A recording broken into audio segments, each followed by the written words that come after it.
intingolo di fave, carciofi e caprino al forno. Italians love their cheese. They're one of the greatest producers in diversity of different cheeses in all of Europe. And so today is going to be a cheesy show. And we're going to make a great baked cheese dip.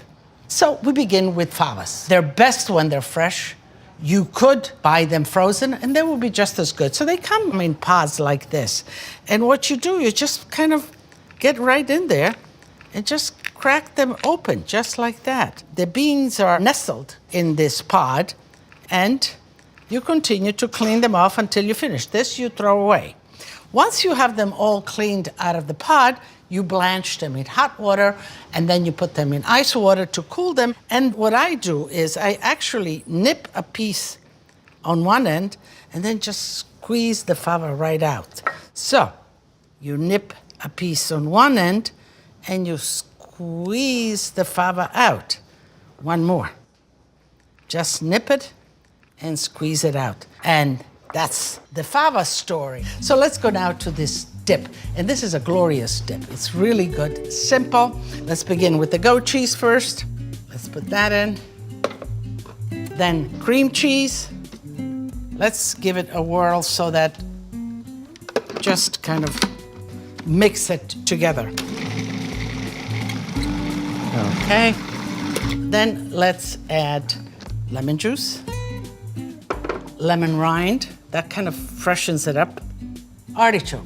And these artichokes are, you can buy in the can or frozen. They're cleaned and pre-cooked. You can clean your own and cook them, but these will do just as well.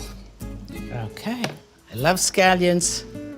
And scallions are great because they're available year-round. And the cooked and peeled favas. So let's give it a whirl.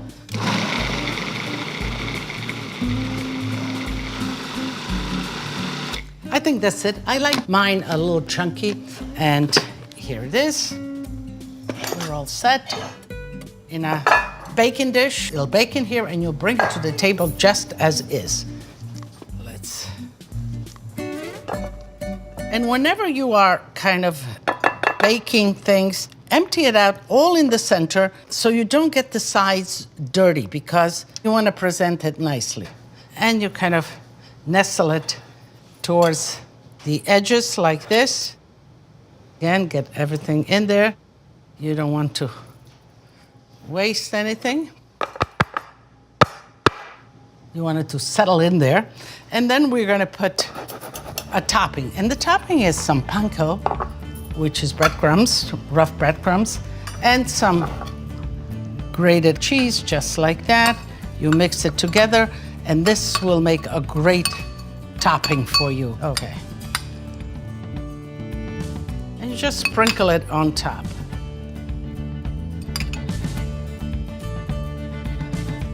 So this is easy. I like to serve it warm, but you know, you can bake it a day or even two in advance and then serve it when your guests come. You put it in a preheated 375-degree oven, half an hour, 40 minutes, and we'll create a great crust on top. And it'll be just delicious, and will render your next party a success. Celebrate like an Italian. Merenda. In Italy, there is this poetic tradition of enjoying la merenda. The farmers would go out in the field before the sun came up, and by the time 10 o'clock came around, they were hungry. They needed some nourishment. La merenda. And it also comes from a verb, merere, which means to deserve. So that means that they earned their merenda. And usually the merenda was light, but flavorful. Things like freshly made ricotta with some cherry jam, or you can present a beautiful tagliere like this, a board of some salami, prosciutto, some wonderful cheeses with some fruits, or pane and pomodoro, which was the basic and the simplest, some toasted bread and a ripe tomato.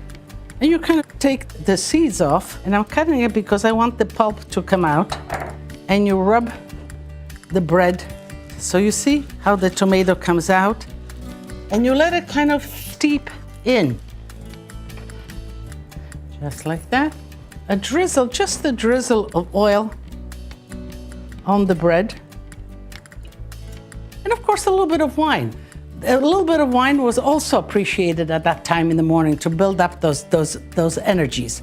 Everybody deserves a merenda, a quick snack now and then. I'm certainly gonna have one today. Here is the nice and bubbly, right out of the oven spread. I wanted to show it to you how it bubbles and how it's delicious. So, what's good to have with this? Toast, garlic toast, regular toast, some tarallis. I'm gonna take a piece of a good toast. Just like that, and I love the crust.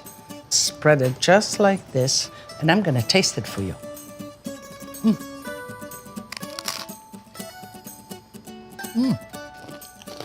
Delicious. The bread is crunchy.